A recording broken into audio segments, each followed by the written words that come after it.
किसान, अरे ओ किसान, अरे कहाँ है बे? ओए राम, आजा भाई, अंदर आजा। क्या कर रहा है? मटर पनीर बना रहा हूँ, खाएगा? है सच में? दिखा तो जरा। अबे मूली की सब्जी और रोटी है। अबे हट, मूली की सब्जी कौन खाएगा? हम खाएंगे ना। और तुझे क्या लगा कि मैं सच में मटर पनीर बना रहा हूँ? हाँ, मुझे तो यही लगा था। अबे मेरे भोले चंद, हम गरीबों की किस्मत में मटर पनीर कहाँ? वो तो कभी कभार किसी की शादी में मिल गया तो खा लिया। हाँ यार, पिछली बार पन्नू की शादी में खाया था। सुनना, तू भी जल्दी से ब्याह कर ले यार। क्या कहा? ब्याह? क्यों भाई, तुझसे मेरी रईसी देखी नहीं जा रही है क्या? अबे तू ब्याह करेगा तभी तो मटर पनीर खाने को मिलेगा। अरे यार, मैं कहाँ से खिला पाऊंगा तुझे मटर पनीर? मेरी हालत तो तू देख ही रहा है।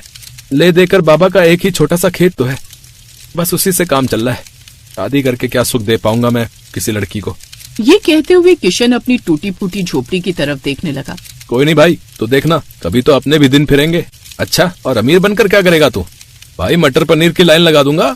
सुबह मटर पनीर, दोपहर में मटर पनीर, फिर रात में भी मटर पनीर, और अगर रात में नींद खुल गई ना गलती से तो फिर से मटर पनीर। अबे बस कर, पूरी दुनिया के मटर और पनीर खत्म करके ही मानेगा क्या? नहीं यार, सच्ची में काश ऐसा होता ना कि एक जादू की छड़ी मिल जाती मुझे, कि बस घुमाऊं और मेरी हर मुराद पूरी हो जाती। जरा सोच के देख मेरे भाई, कितना बढ़िया हो जाता फिर तो। राम की बातों पर उसका बचपन का दोस्त किशन बस हंसता रहा। इसके बाद कुछ बोला नहीं। असल में किशन बहुत गरीब था, तो हालत राम की भी अच्छी नहीं थी। दोनों के खेत आसपास ही थे। कई साल पहले उनके पिताजी एक साथ खेती किया करते थे और अब वो दोनों भी ऐसा ही कर रहे थे। फिर उसी दिन दोपहर में जब दोनों दोस्त अपने अपने खेत समतल कर रहे थे। सुन किशन, अब की बार क्या बोएगा तू? गेहूं ही बोऊंगा भाई, गेहूं ही सही है। साथ में कुछ हो ना हो, रोटी बनाओ और प्याज नमक के साथ खा लो। क्या हुआ, हंस क्यों रहा है? मैं सोच रहा हूँ मटर पनीर बो देता हूँ। है? सही है। सुन, जब उग जाए तो मुझे भी बुला लेना, मैं भी खाने आ जाऊंगा। किशन भले ही पैसों से गरीब था, लेकिन था एकदम जिंदा दिल। कमाल तब हो गया जब उसके खेत में इस बार गेहूं की अच्छी पैदावार हुई। उसने कुछ गेहूं बेच दिए और बाकी अपने लिए रख लिए। फिर एक शाम। ओए कहाँ जा रहा है यार? बहुत दिन हो गए, नाना जी को नहीं देखा, तो बस उनसे मिलने जा रहा हूँ। अच्छा, कब लौटेगा फिर? 2-3 दिनों में आ जाऊंगा। इस बार थोड़ा रुक कर ही आऊंगा। किशन का ननिहाल उसके गांव से ज्यादा दूर नहीं था। 2 गांव छोड़कर ही उसके नाना और नानी का गांव था, जिसका नाम था चंबलपुर। अपने नाती को देखकर उसके नाना और नानी बहुत खुश हुए। और फिर नानी, गांव की हालत में तो कोई सुधार नहीं दिख रहा। कैसा दिखेगा बेटा? ना करने को कोई काम धंधा है और ना ही यहाँ की जमीन इतनी उपजाऊ है। हमारी तो जिंदगी जैसे तैसे कट गई। पता नहीं इन बेचारों का क्या होगा। हर घर में माँ बाप अपना पेट काट कर अपने बच्चों को खिला रहे हैं, और वो भी बच्चों को पूरा नहीं पड़ता। बड़ी गरीबी है बेटा, ईश्वर कृपा करे। चंबलपुर की हालत वाकई बहुत दयनीय थी। हर घर में गरीबी थी। लोग खाने के लिए कड़ी मेहनत करते थे, फिर भी उन्हें पर्याप्त खाना नहीं मिल पाता था। कुछ ऐसी ही तस्वीर किशन के गांव आनंदपुर की भी थी। पर ना तो किशन अपने गांव की हालत सुधार सकता था और ना ही चंबलपुर के लिए कुछ कर सकता था। 2 दिनों तक नाना नानी के पास रहने के बाद वो अपने गांव आनंदपुर आ गया। रात में उसने अपने लिए दाल रोटी बनाई और जैसे ही वो खाना खाने वाला था, तभी उसे बाहर से किसी की आवाज आई। कोई है क्या?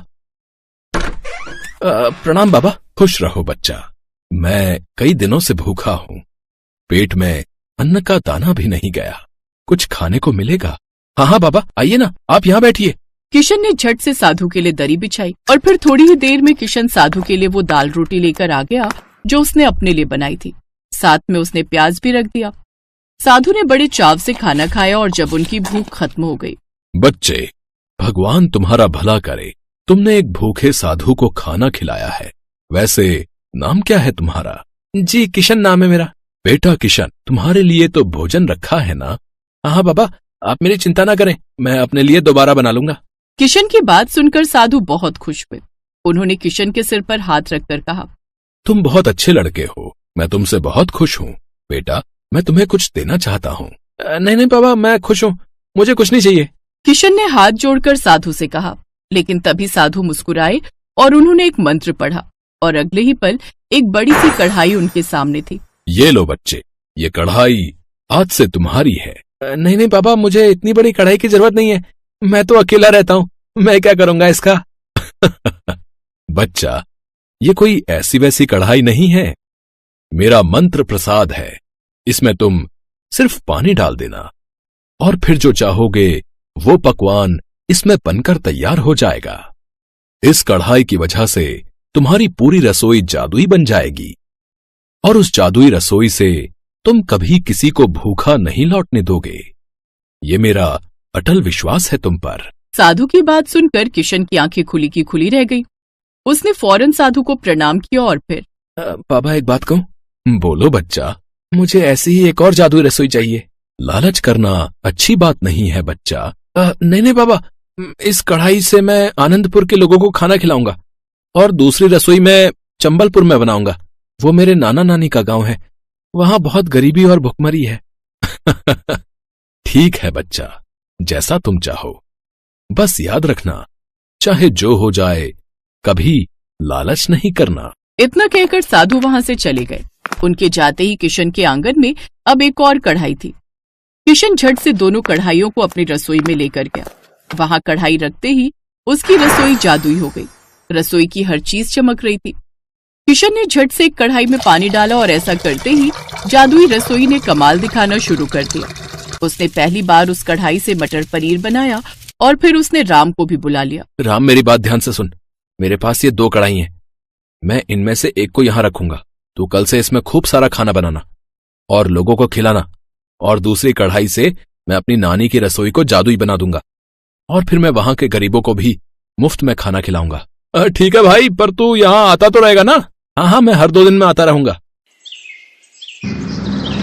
राम ने वैसा ही किया जैसा किशन ने बताया था। गरीबों को मुफ्त खाना खिलाना शुरू कर दिया। उधर चंबलपुर में किशन ने उस कढ़ाई की मदद से अपनी नानी की रसोई को जादुई बना दिया। वो दिन भर कढ़ाई में पानी डालकर खाना प्राप्त करता और गरीबों को भरपेट खिलाता। ऐसे ही कई महीने बीत गए। दोनों गांव में अब कोई भूखा नहीं सोता था।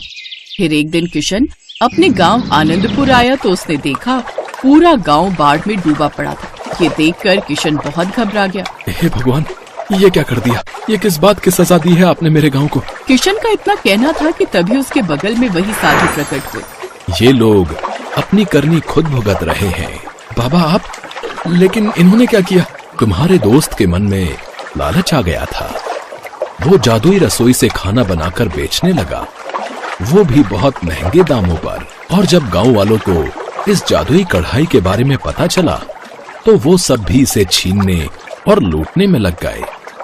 बस इसी छीना झपटी में कढ़ाई का पानी नीचे गिर गया और इस गांव में बाढ़ आ गई। इन सब पर दया करें महाराज और इन सबको बचाने का उपाय बताएं।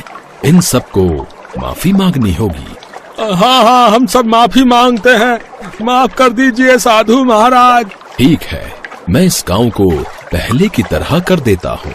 साधु बाबा ने फिर से एक मंत्र पढ़ा और अगले ही पल सारे गांव का पानी उनके कमंडल में समा गया। इसके बाद पूरे गांव ने कभी लालच न करने की कसम खाई और फिर सब ठीक हो गया। शीतल फोन पर बात करते हुए रोए जा रही थी। उधर से उसकी माँ उसे समझाते हुए चुप करवा रही थी। मम्मी, मेरे काले रंग के लिए यहाँ सब मुझे ताने देते हैं। इसमें मेरी क्या गलती है अगर मैं काले रंग की हूँ? क्या काले रंग के लोग इंसान नहीं होते?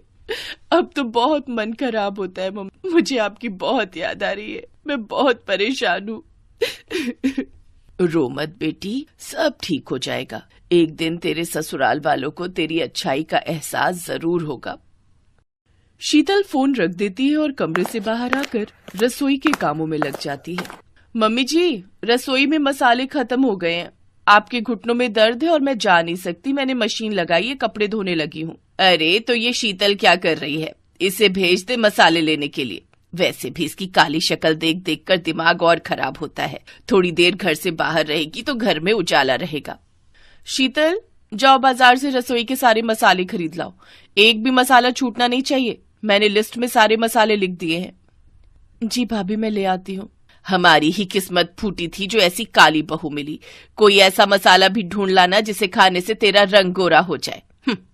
शीतल अपनी सास की बातें सुनकर चुप रहती है क्योंकि ये सब वो रोजाना ही सुनती थी। शीतल बाजार तो चली जाती है पर उस दिन बाजार बंद था। भैया, ये राशन की दुकानें क्यों बंद हैं? बहन जी, सोमवार सारी दुकानें बंद रहती हैं। अरे आज तो सोमवार है, मुझे तो ध्यान ही नहीं रहा। शीतल को तो ध्यान नहीं रहा, पर उसकी जेठानी और सास को ये बात अच्छे से पता थी। मम्मी जी, हमने अच्छा किया, आज सोमवार की छुट्टी होती है। वो बेचारी शीतल बाजार में मसाले की दुकान ढूंढ रही होगी। आप शीतल को तंग करने का कोई मौका नहीं छोड़ते हो।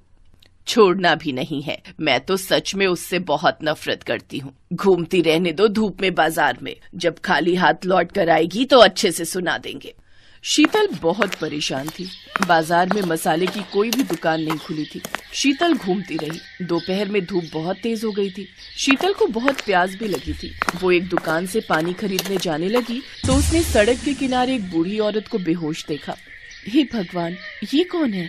बेचारी लगता है धूप से बेहोश हो गई है। मैं भैया से पानी खरीद कर लाती हूँ। भैया जरा एक बोतल पानी देना। शीतल पानी की बोतल लेकर उस औरत के पास जाती है और उसके मुंह पर थोड़ी सी पानी के छींटे डालती है। औरत होश में आ जाती है। शुक्रिया बेटी, तुम्हें देखकर बहुत अच्छा लगा। तुमने मेरी मदद की। आज के जमाने में कौन किसी की परवाह करता है। बेटी, एक काम और कर दो, कुछ दूरी पर मेरा घर है, मुझे वहां तक छोड़ दो। बहुत कमजोरी महसूस हो रही है। क्यों नहीं दादी माँ, जरूर चलिए। शीतल उन बूढ़ी औरत को उनके घर तक छोड़ देती है। बातों बातों में शीतल अपने बारे में बात करती है। बेटी, मैं तुम्हें बताना चाहती हूँ कि किसी जमाने में मैं एक मशहूर जादूगरनी थी। अब उम्र के साथ मैंने जादू करना छोड़ दिया है, पर मैं तुम्हारी मदद जरूर करूंगी। बेटी, मैं तुम्हें जादुई मसाले दूंगी। उन मसालों के इस्तेमाल करने से घर पर सभी लोगों का व्यवहार तुम्हारे लिए अच्छा हो जाएगा। सब तुमसे बहुत प्यार से बात करेंगे और सब ये भूल जाएंगे कि तुम्हारा रंग काला है। इससे तुम्हारी जिंदगी में खुशियां आ जाएंगी। पर एक बात का ख्याल रखना बेटी, ये मसाले हमेशा जादुई रहेंगे, पर हर रविवार की रात इन मसालों का जादू काम नहीं करेगा। इसलिए तुम्हें बहुत सावधानी रखनी है। तुम्हें उस रात किसी के भी सामने नहीं जाना, नहीं तो फिर से सब कुछ पहले जैसा हो जाएगा। उसके बाद ये मसाले अपना जादू नहीं दिखा पाएंगे। मैं ध्यान रखूंगी दादी माँ, आपका बहुत बहुत शुक्रिया। आपने मेरी सारी चिंता दूर कर दी।